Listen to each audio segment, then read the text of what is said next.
Action. I'm giving you the tools, right? I'm giving you the sandbox. I'm setting the table for you, but it's up to you to decide what you want to eat. Master Chief is human.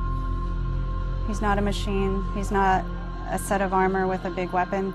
He's a human with resilience and courage. You know, and I was so looking forward to this moment because for Master Chief, you know, the stoic, the soldier, the man of few words, all that. But there was this progression, you know, in terms of his emotional side, even through the first 3 games. But this was going to be the great leap. What happens when that soldier starts to discover his humanity? We had to create a situation that was going to knock him out of his comfort zone. The Master Chief has settled into this comfort zone of being the hero. You know, it's interesting. Early on, we talked about the hero's journey, and like, how do you have a hero's journey when he's already a hero? What are the sacrifices that you need to make in order to preserve something as precious as humanity? The journey is the important part. The growth is the important part. And so really, where does he still need to go as a human? That became the key to not just the story of Halo 4, but the entire trilogy. We're really examining what sort of burdens a Guardian carries. In a lot of ways, the story that we're telling with Halo 4 is about putting Chief in circumstances where he's forced to change. He's forced to take stock of himself. In a way, Chief is a Guardian. Cortana is Chief's Guardian. The Forerunners were the Guardians of their own universe, and they might have to make a decision that not everyone is going to agree with and that some people might condemn.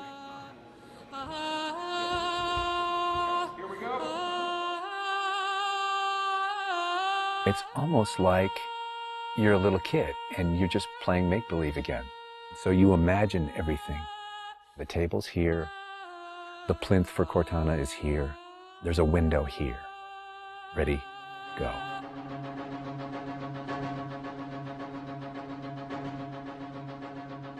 How can we immerse the player even more in this world that we've built around them? I'm not doing this for mankind. How can we have Chief have to deal with his own humanity? Everything had to be predicated by what the character needs were and what direction the characters needed to go in. The art direction specifically for Halo 4 isn't about creating an emotional tone for Halo 4, it's about creating an emotional tone for every single moment and experience that the player needs to understand. Similar to what we said is that, you know, we build what we need to see. We can't look too far this way, it starts to fall apart. But back in here, things are looking good.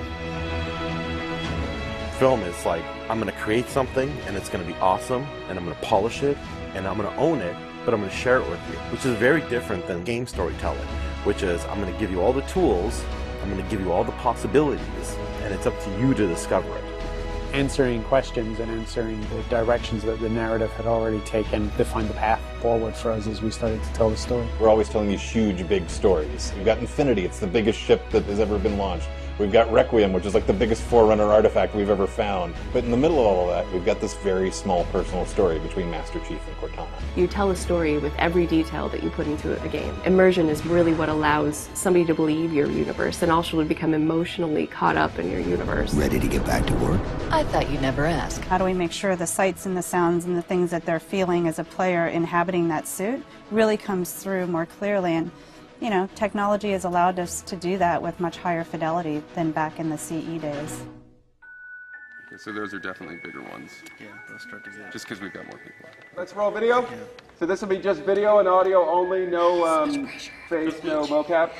In that case, you won't mind if we return the favor. As we design these things, we put together the best plan. Until it actually touches an actor, it lacks humanity. Having the ability to work with the actors on stage, capturing their face, body, and voice at the same time, really gives us an opportunity to create an immersive experience for the actors. Working at Giant, we could have at least 8 actors in the same volume at the same time. So the objects that they're acting around and the people that they're acting with, against, through, and toward are there in the scene with them, and it makes a huge difference. We sent out a breakdown for the characters and how we wanted them to feel. We ended up getting, 80 or 90 submissions back through our casting team. Casting for the Master Chief is tough. You need a performer that has a really raw physicality to him, and yet he has to, within the confines of this suit, be able to relate and relay emotion. I like to express myself. I freely do it. I wholly do it. I enjoy it.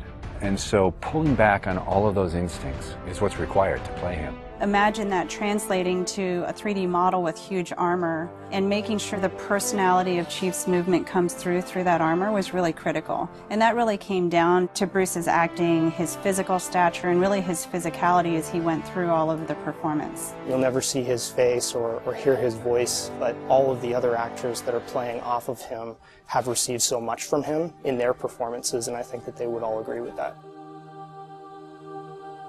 This is the low-res asset of Chief. We were afforded a little bit more budget since he's our hero. From the art process, storytelling is just about engaging the player. You don't have to answer any questions. You don't have to take them through a lot of loops of feeling. If the player is engaged, I think you've got the start. So Master Chief's a difficult one because he's a dude in a helmet. There's such a, particularly in science fiction, such a fantastic history of people being completely realized as people without having their face as a tool. For us, it's making him feel like a real person. We have a nude male sculpt, and then from there we sculpt it on physically, a tech suit. And on top of this, guys, when we spend time just doing all the details and trying to add some of that functionality, even little bits here and there like Braille, and this just reads 117. I think it's connected to having even more modern visual flow when it comes to his lines, his design, the way you follow the outline of Master Chief. Trying to put it into an area where it feels realistic, that it feels kind of tankish. What do you think of a tank? You think square, you think metal, there's some wear and tear on the edges. So those things we want to grab, put them on the Chief so it communicates that. The fingers are missing here on these. They have armor caps that come on, but he doesn't have armor caps on his trigger finger or thumb finger so that he could have more tactile sense when he's shooting and loading his weaponry. The last thing we just changed was his visor. His visor picks up the elements based on the room that he's in. We want to take every inch of the character to tell a story as much as we can. Above all, he still needs to connect to the player, and they still need to understand him as being that character. It's somebody who's been very loved over the last 10 years.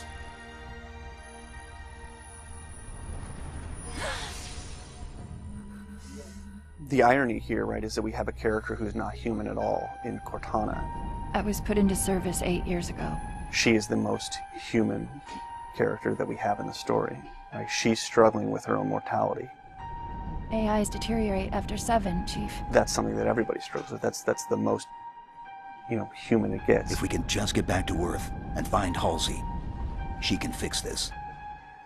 Everyone has to figure out what it means to die. She's strong, she's convicted. She herself is going through a really difficult time in understanding the things that are happening to her. We were looking for somebody who really could bring just fire and stuff that's required for some of those sequences. We needed to make sure we found someone that had some innocence to her, but also could be very strong at the same time. If you imagine that you could have 20 emotions at one time, she has that. I will not allow you to leave this planet! She's really the heart of the game and the heart of Master Chief, and explains what's going on and why it's a problem. I didn't mean to.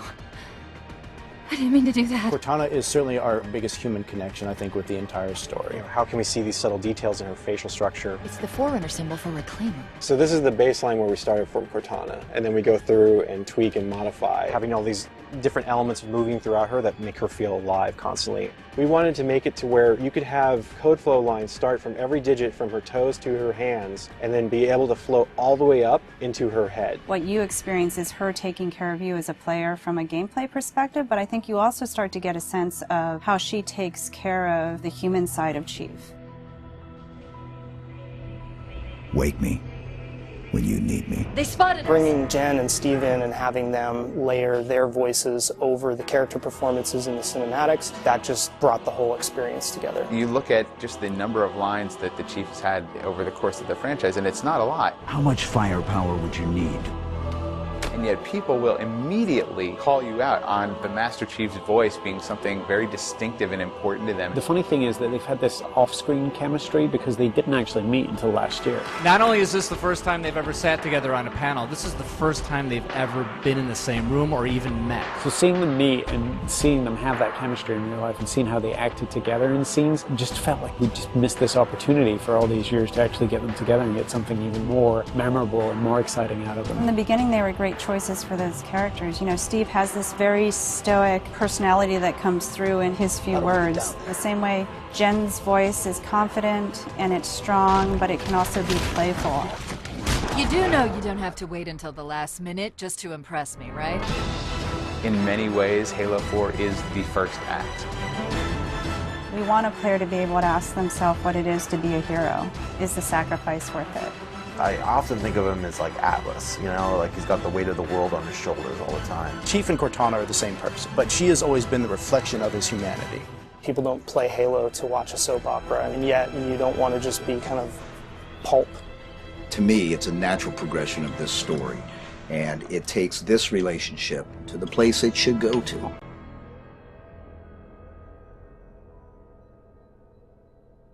Don't make a girl a promise you can't keep.